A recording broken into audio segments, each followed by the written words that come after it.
Have you ever felt an emptiness that no success could fill?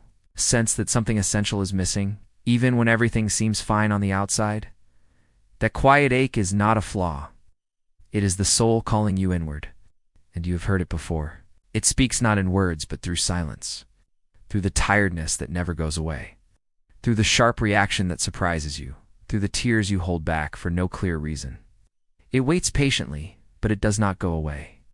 You have been taught to push through it, to stay busy, to stay strong, to stay productive. But beneath the rhythm of daily life, something waits, something ancient, something true. The longer you ignore it, the louder it whispers in the dark. Carl Jung believed that this inner discomfort is not a problem to be fixed. It is a message. The feeling that something is off is not weakness. It is guidance. It is your deeper self asking to be seen, not avoided.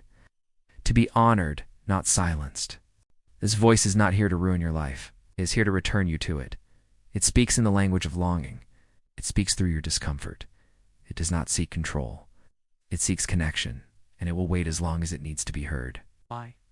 Carl Jung believed that we are not born whole. We become whole through a long journey inward. But most of us get lost on the surface. We build identities, chase roles, meet expectations, and in doing so, we forget parts of who we truly are. The dark within is not evil. It is forgotten. It is the part of the soul we left behind when we learned to fit in. It holds what was too wild, too tender, too honest for the world we were raised in, so we buried it to survive. This part still lives inside you. It remembers what you once loved. It remembers what made you feel alive before fear taught you to shrink. It remembers the truths you stopped speaking to protect what was safe, acceptable, or praised. The forgotten self waits in silence. It does not scream. It does not force, but it never leaves. You feel it in your restlessness, in your loneliness, even among people, in the hunger for something real that no achievement has satisfied. Jung called this the self, not the ego, not the personality, but the deep center of your being. It is whole. It is timeless. It is always trying to return to you, through dreams, through discomfort, through the quiet pain of not living fully. The dark within is not a force outside of you. It is not something foreign or dangerous that entered you from the world. It is you. It is the part of you that was left behind in the process of becoming who you were told to be. It is made of everything you were not allowed to feel. Every truth you silenced to keep the peace. Every instinct you buried to be loved. Every wild, raw, sincere emotion that did not fit the image you were taught to maintain. This is not just psychological content. It is sacred material. It is the lost fire of the soul. And Jung knew that what we exile inwardly becomes powerful not because it is dark, but because it is denied. What we do not own begins to own us. The dark within is not a pathology. It is not an illness. It is unlived life. It is longing that was never honored, creativity that was never expressed, rage that was never protected, tears that were never allowed to fall, joy that was deemed too much. And the longer we leave it untouched, the more it speaks in strange ways. In anxiety with no cause, in sadness that has no name, in anger that feels bigger than the moment, in apathy, in addiction, in perfectionism, in the slow, quiet erosion of aliveness. It is not here to destroy you. It is here to return you to yourself, but not the version of you that performs. It's not the version that conforms. The version that remembers, that grieves, that rages, that loves fiercely. The version you lost along the way. You were never meant to live divided from yourself. No one is whole when they are only light. The darkness within you is not the enemy. It is the part of you that still knows the truth, but it has been waiting for you to stop running. Jung saw this not as a flaw, but as a calling. A turning point in the journey of individuation. When the soul begins to revolt against the roles, when the inner life starts to scream through the cracks in the mask, not to shame you or to awaken you. To face the dark within is not to descend into chaos. It is to walk with reverence into the temple of your own being. It is to sit beside the parts of you that are still grieving, still terrified, still burning, and to listen without flinching. This work is not romantic. It is not clean. It is not fast. But it is real, and it is holy. Because in the shadowed room of your psyche lives everything that was once sacred and silenced. To return to it is to come home. We live in a world that celebrates activity but neglects depth, that rewards performance but forgets presence. Every day we scroll, we produce, we plan, and yet beneath the movement, something feels hollow. We do not understand why, but we feel it. This is not a failure of will. It is not laziness. It is not a lack of gratitude. It is a sign that the outer life has drifted too far from the inner, that we have become strangers to ourselves, that something inside us is tired of pretending. Jung saw this disconnection as a spiritual crisis, not one rooted in religion, but in meaning, in the absence of inner truth. When life becomes only what is seen, we forget how to hear what is felt. We lose our symbolic language. We lose soul. Many people today are not suffering because they are broken. They're suffering because they have never been fully met. It's never been taught to turn inward. Never been told that their emptiness might be a message, not a malfunction.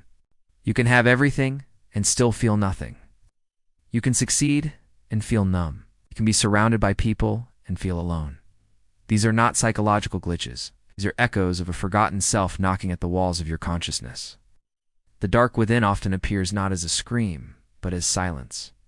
A loss of joy, a dimming of purpose, sense that something essential has gone missing. And the terrifying part is not that you feel lost. It is that you no longer remember what being found feels like. This numbness is not to be solved by more doing, cannot be fixed with more noise. It is a call to listen, to slow down, to create space where the soul might speak again, where the questions you have avoided can finally be asked. Jung believed that modern people are overdeveloped in the external world and underdeveloped in the symbolic one. We know how to climb, but not how to descend. We know how to broadcast, but not how to hear. We have light, but no warmth. The return to the dark within is not regression. It is rebalancing. It is remembering that you are more than your role, your success, your title, your habits. You are also mystery. You are longing. You are shadow. You are soul. When the inner self goes unseen for too long, it does not disappear. It shifts. It fragments, and it begins to show itself in strange and subtle ways. Most people do not realize what they are carrying. They only feel the weight. You may feel constantly tired, even after rest. Not the tiredness of the body, but of the soul. You wake up and feel disconnected. You go through the motions. You say the right words. But inside you feel absent from your own life. You may find yourself irritated by small things, overreacting, saying too much or saying nothing, feeling shame you cannot explain. These are not flaws in your personality. They are signals. They are attempts from your deeper self to be heard. There may be a voice in your mind that never stops judging you. It says you are not enough even when you succeed. It says you are too much, even when you hold back. You try to silence it, but it grows stronger in the silence. Sometimes you feel lost, but not directionless. You have goals. You have structure. But you feel as if you are living someone else's life. There is no presence, no spark.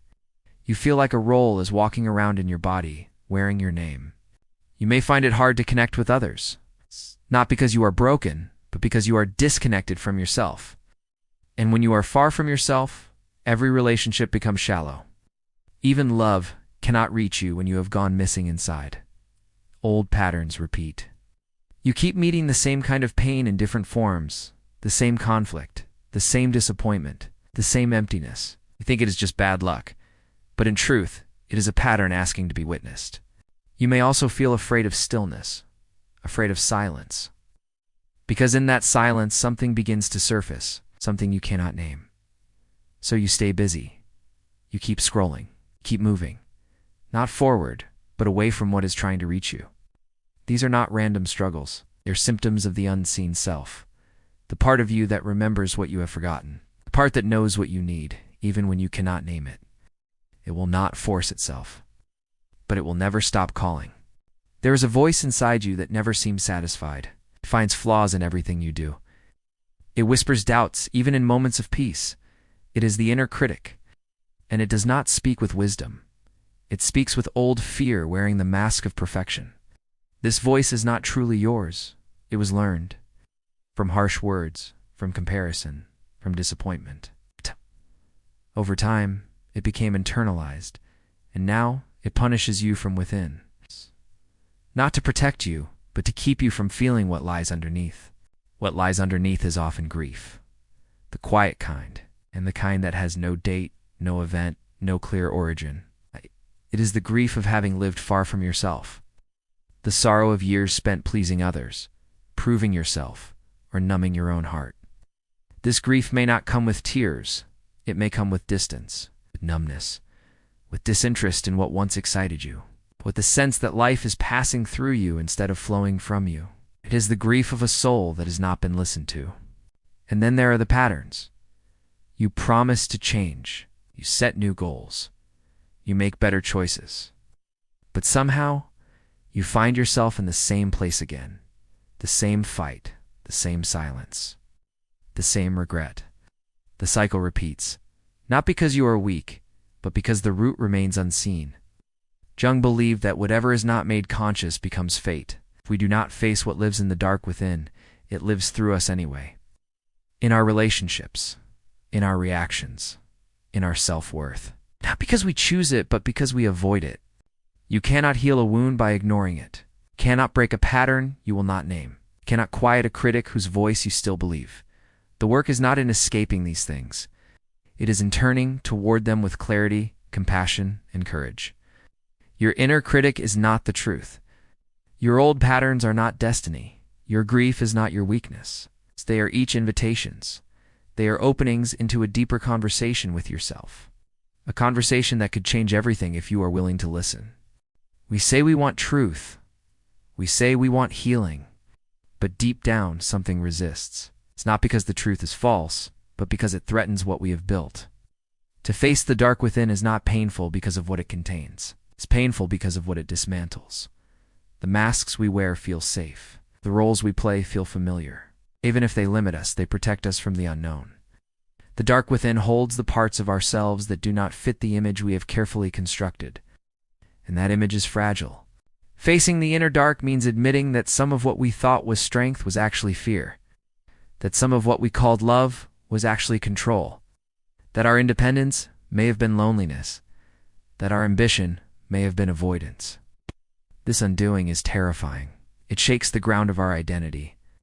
Jung called it the collapse of the persona, the mask we show to the world. And once it cracks, we are left exposed, uncertain, raw. But this is where real growth begins, not in safety, surrender. There is also shame. Ancient, unspoken shame. The kind we carry from childhood, from culture, from silence. Shame convinces us that if we touch the darker parts of who we are, we will lose love, that no one will accept us, that even we cannot accept ourselves. And so we turn away. We stay in motion, stay distracted. We spiritualize it, rationalize it, avoid it. But the truth is simple. We fear the dark within, not because it is evil, but because it is real. And reality always demands a reckoning. Jung understood that this fear is natural. It is the ego protecting itself. But he also knew that no transformation can happen without dissent. No new self can emerge without the old one falling apart. The fear is not a sign to stop. It is a sign that the real journey is beginning. To face the dark within is not to fall into despair. It is to pass through it with eyes open, to step beyond the surface life you have been managing, and to begin remembering who you were before the world told you who to be. We live in a world that fears depth. We celebrate success, productivity, confidence, but grief makes people uncomfortable.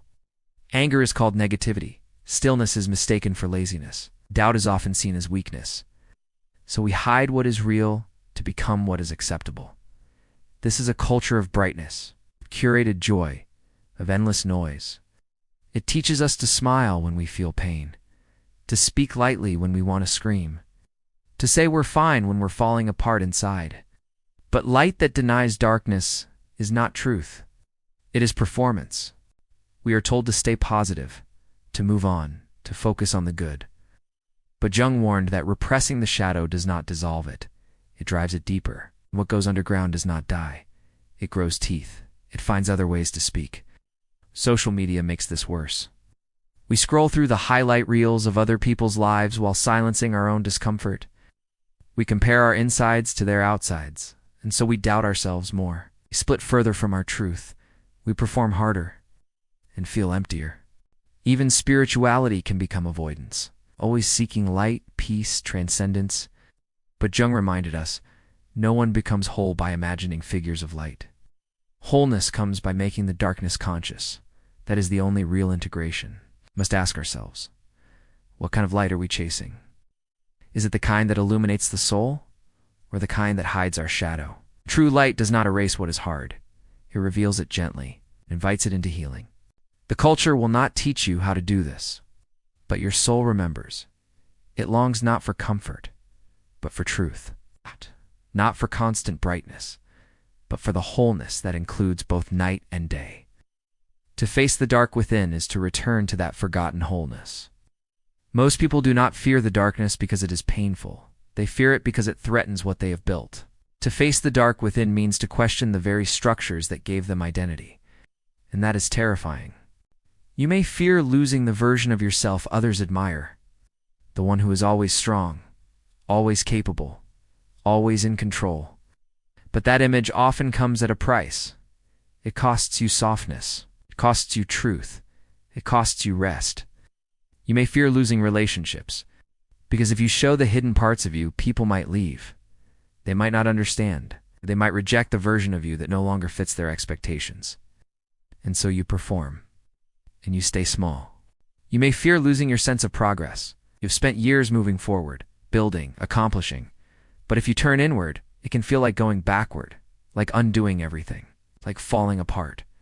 But not everything that falls apart is failure. Some of it is freedom. You may fear losing meaning. Because what happens if the things you believed in no longer feel true? What happens if the life you built was shaped by fear or obligation? To face that possibility is to grieve, but also to begin again with clarity. Carl Jung understood that transformation begins with death, not of the body, but of the false self. The persona must crack. The ego must soften. The stories we told ourselves must be questioned. And in that collapse, something ancient can finally rise. It is not about erasing who you were. It is about releasing what was never fully yours, what you inherited without consent, what you became to be safe. The dark within does not want to destroy your life. It wants to give it back to you. You do not have to lose what truly matters. The people who love you will remain.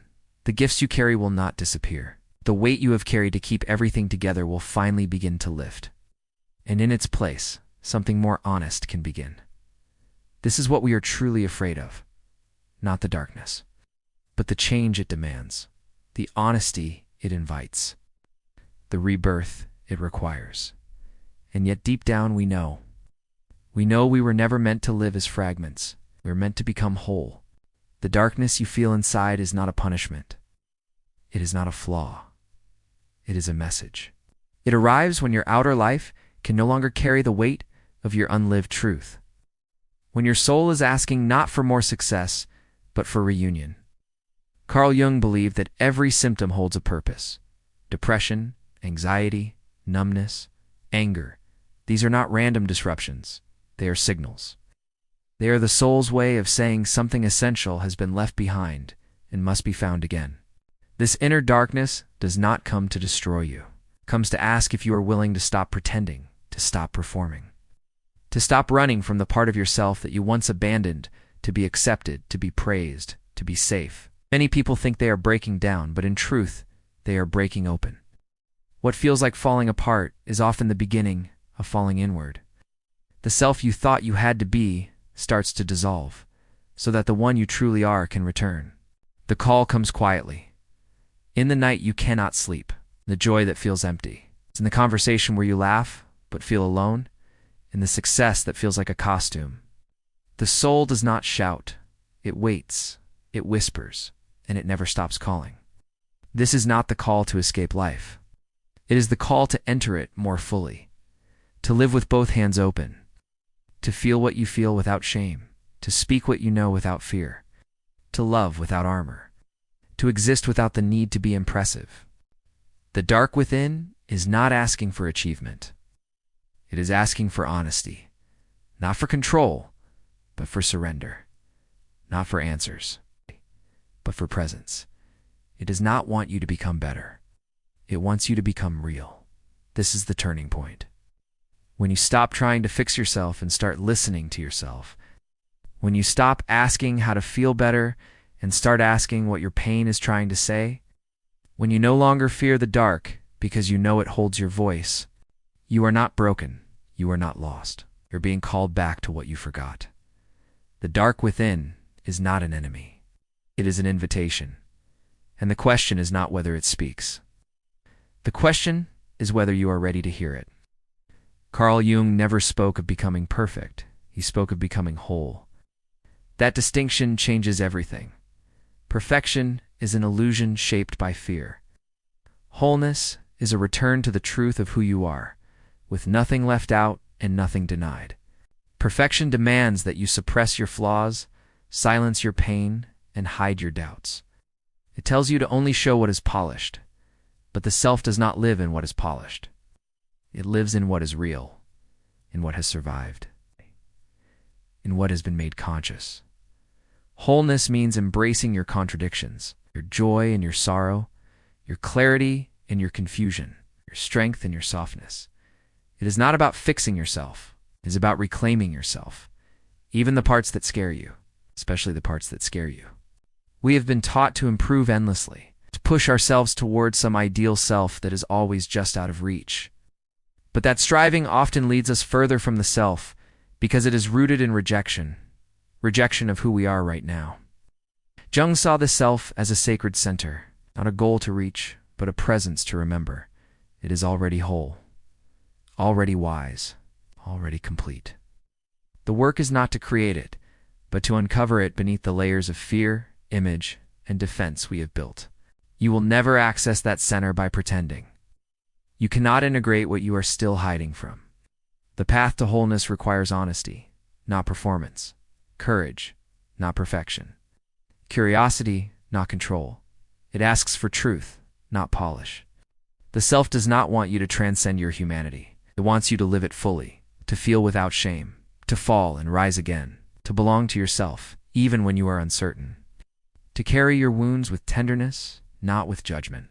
Wholeness includes your history, your regrets, your mistakes, your tenderness, your rage, your longings, your silence. Includes everything you thought made you unworthy, because it is all part of the story that shaped your becoming. This is the great paradox. The more you try to be perfect, the more fragmented you become. But the more you welcome your imperfections, the more unified you feel.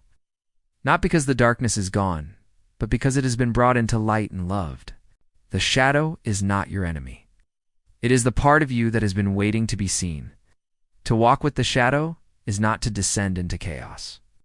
It is to walk side by side with your soul, without pretending to be only light. Carl Jung taught that the shadow holds not only what is dark, but what is vital: creativity, desire, depth, power. These qualities often get buried when we try too hard to be good, to be accepted, to be in control, but they never disappear. They wait. Walking with the shadow means you no longer exile parts of yourself. You bring them into awareness. You learn to sit with your anger without being consumed by it. Feel your fear without letting it define you. You grieve what was lost without drowning in despair. This is not passive work. It is a conscious commitment to inner honesty. It is turning toward discomfort instead of avoiding it. It is asking not how do I get rid of this feeling, but what is this feeling trying to teach me? When you walk with the shadow, you stop labeling emotions as good or bad. You start seeing them as messengers. They arise not to punish you, but to reveal what is unfinished, what is unloved, what is unspoken, and what is still sacred within you. The soul does not want you to become pure. It wants you to become whole. That includes walking through the dark valleys of your own story, through the betrayals you never voiced, through the shame you never questioned, through the dreams you once buried. In doing so, something changes. You stop performing. You start living. You stop reacting. You begin responding. Stop trying to escape yourself. You begin to return. And the shadow becomes less of a threat, more of a guide. This is the real inner work. It is not glamorous. It is not quick. But it is the only path that leads home. Every step you take toward your shadow is a step toward your soul. It's not away from who you are, but deeper into who you were always meant to be. You cannot know yourself only through what you like about yourself. You cannot find your truth only in your strengths. Real self-awareness begins not with light, but with shadow, with the willingness to turn inward and not look away. Carl Jung believed that everything unconscious will one day demand to be seen, and until it is seen, it controls you. You may call it personality, you may call it fate. But beneath it all lies what you have not yet been willing to face. Many people confuse self-awareness with self-image. They think knowing their habits or their traits is enough, but this is only the surface. The deeper self is not found in lists or labels. It is found in the places that make you uncomfortable. The path of awakening does not begin with clarity. It begins with confusion, with discomfort, with contradiction. When the life you have lived no longer fits the person you are becoming, when the roles feel empty and the mirror feels dishonest. True self-awareness requires descent. Into the anger you suppress, into the grief you avoid, into the desires you shame, into the fears you never speak aloud. Not to be consumed by them, but to finally witness them with presence and compassion. In mythology, the treasure is never in the sunlight. It is guarded in the cave. It is protected by a dragon. It is hidden in the dark. This is not metaphor. It is truth. What is most valuable in you will not be found until you are willing to go where you have not gone before. When you avoid the dark, you avoid yourself. You avoid the child who was hurt, the artist who never created, or the lover who never trusted, the voice that was silenced. These are not shadows to fight. They are lives waiting to be lived. To be self-aware is not to be flawless. It is to be honest. It is to see clearly the places where you lie to yourself, where you compromise too much, where you protect the wound instead of healing it, to do so without judgment, but with deep care. The more you open to the dark within, the more your light becomes real, not because the darkness disappears, but because it is no longer feared. It becomes part of the whole, part of the story, part of the truth that sets you free. What you reject in yourself does not disappear. It waits, and within it lies power, not the kind that dominates, but the kind that liberates. Jung believed that everything you have cast into shadow holds the very energy you need to become whole. Think of what you were told was too much, too intense, sensitive, too strange. You buried it to be accepted. But what if that part was your fire? What if your sensitivity was your empathy? What if your intensity was your truth? What if your strangeness was your gift? When you reject your anger, you also reject your boundaries. When you reject your sadness, you also reject your capacity to feel love deeply. When you reject your fear, you disconnect from your instinct. When you reject your desire, you lose your aliveness. The shadow is not only what is wounded, it is what is wild, what is sacred, what is waiting. It holds your creativity, your sensuality, your intuition, your passion. All the parts of you that were never safe to express in a world that asked for perfection.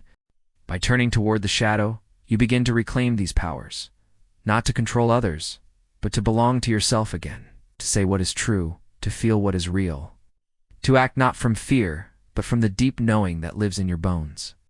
This is not about becoming someone new. It is about remembering who you were before you learned to hide. The child who felt freely, the adolescent who questioned everything, the part of you that once said yes to life before shame taught you to say no. Power does not come from pretending to be strong. It comes from making peace with what you tried to forget, from loving what you were taught to silence, embracing the very parts of you that were once named unworthy. In what you have rejected lies the key to your freedom. It's not because it is easy, but because it is real. The truth is always found in the places you thought you had to hide. And when you bring that truth into the light, your life begins to change. Jung called this process integration. Through it, you become not better, but fuller. Not perfect, but alive. Not finished, but deeply rooted in what is yours. That is the power the shadow holds. And it has always been waiting for your return. If you feel lost, it may not be light you need. It may be the courage to stop running, to turn around, to sit in the dark, to listen. Not to the world, not to the noise, but to the quiet ache inside that has never left you. There is a place in you that knows the way, not the way forward, but the way inward.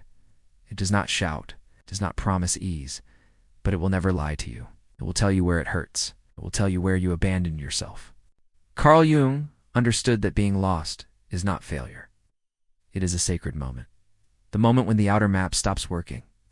When you realize you can no longer move on pretending that something must change. That change begins within. What if your confusion is wisdom waiting in disguise? What if your emptiness is not a void but a doorway? What if your sadness is not weakness, but the soul remembering what matters? You do not need to escape these feelings. You need to hear them. The light will come, but not the light of escape, not the light of performance. The light that comes after you have walked through your own night, after you have touched what you thought was unlovable and found that it was never separate from love. Carl Jung never promised that you would be free of struggle. He never said you would become flawless or untouchable.